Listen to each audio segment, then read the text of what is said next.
Ninawasalimu popote mlipo ndugu watazamaji wa hichi kituo cha Tanzania News TV. Hamjambo. Nimepotea kwa muda kidogo, lakini nimerudi ili tuweze kuzungumza. Cha msingi kile ambacho ninakuomba ni uendelee kusubscribe, uendelee kulike video. Lengo letu mwaka huu kabla hujaweza kuisha, ninaomba tuweze kufika subscribers 100,000, na ninajua kwamba kwa mapenzi yake Mwenyezi Mungu tutafika. Wacha nianze kanda hii mtazamaji wangu kwa kukuuliza swali moja ambalo ninaomba niweze kupata jibu lako hapa chini upande wa comment section.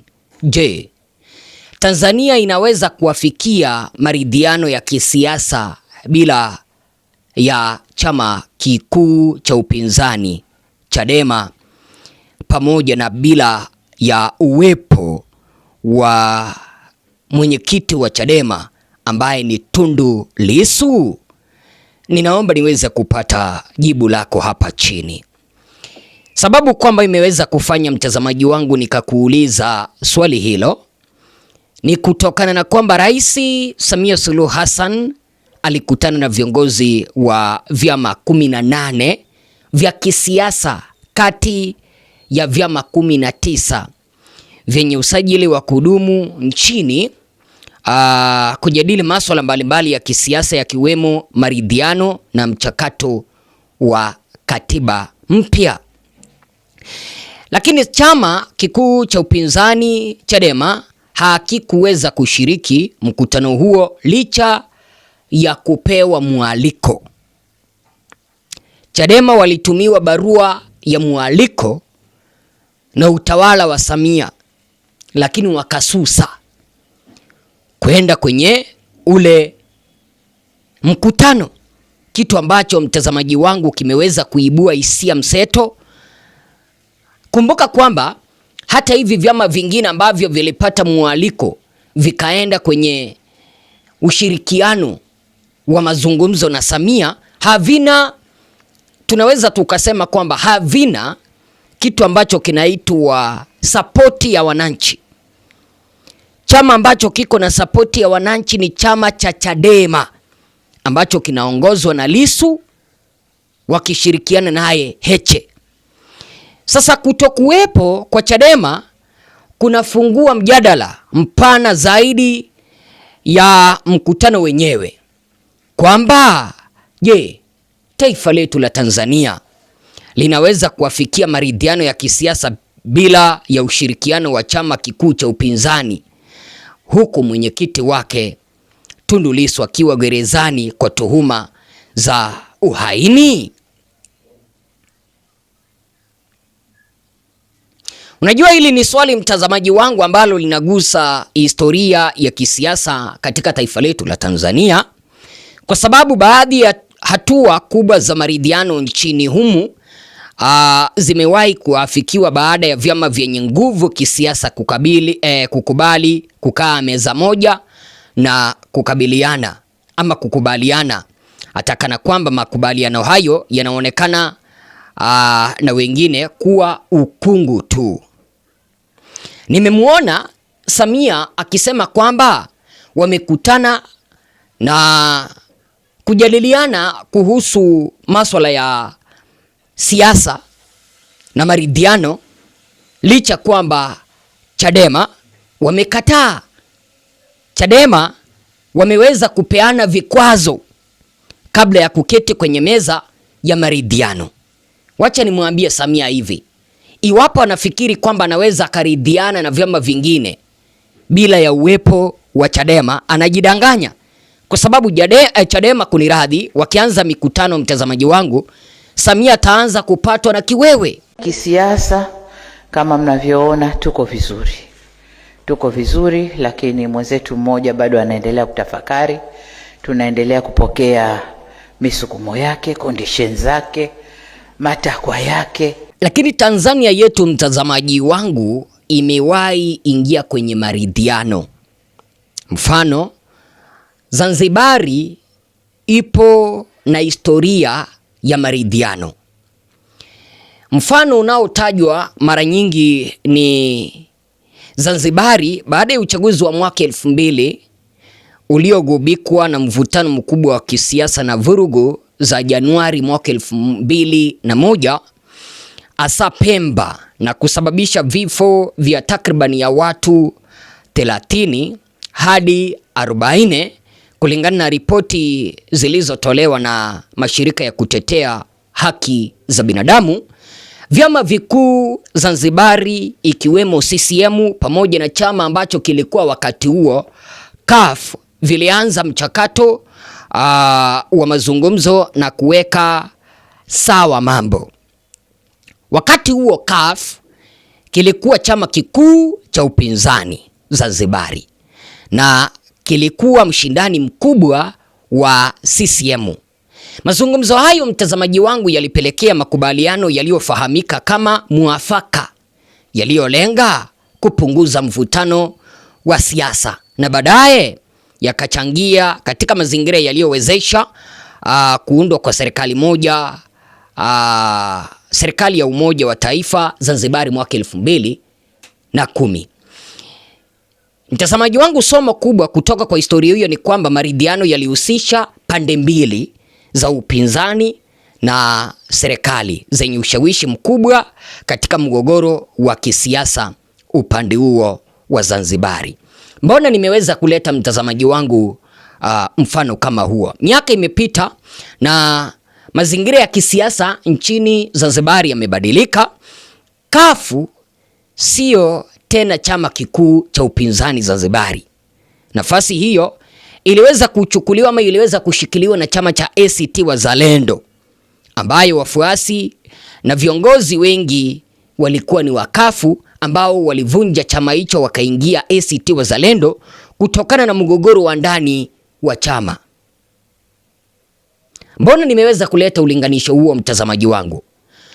Nimeweza kuleta ulinganisho huo ili uweze kuelewa kwamba kipindi cha maridhiano sio vile vyama vidogo vidogo vinaletwa pamoja ili kuweza kushirikiana kwenye maridhiano. Ni vyama vikuu. Tanzania bara vyama vikuu, mtazamaji wangu, ni Chadema na CCM. Lakini Samia amekimbilia kutafuta vile vyama vidogo ambavyo hata havina ushawishi. Chadema imesusia kushiriki kwenye maridhiano hayo. Mfano, Chadema wamesema kwamba lazima Lissu aachiliwe, mwenyekiti wa chama cha Chadema.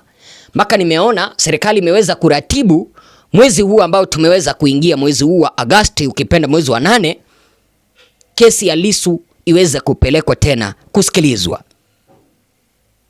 Lissu tunajua kwamba yupo gerezani, mtazamaji wangu, kwenye tuhuma za mchongo za uhaini. Sasa Chadema imesema kwamba hatutaitikia wito wa Samia wa kutualika tuingie kwenye meza ya majadiliano bila ya mwenyekiti wetu kuachiliwa. Sasa Chadema ingeingia kwenye meza ya makubaliano ya maridhiano na Samia, ingekuwa basi ni njia moja ya kusaliti mwenyekiti ambaye ni Lissu, ambaye yuko kwenye jela. Na huu msimamo ambao Chadema imeweza kushikilia, mtazamaji wangu, inaweza ikakueleza wazi ni kwa nini walikuwa wanapiga John Heche vita kutaka kumng'atua madarakani kutoka kuwa makamu mwenyekiti.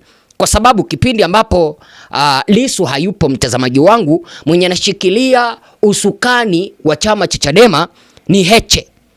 Walikuwa wanataka kumjumbisha Heche hapa hivi wamtoe madarakani kwa kusema kwamba amekula pesa za chama, lakini wananchi wakakataa.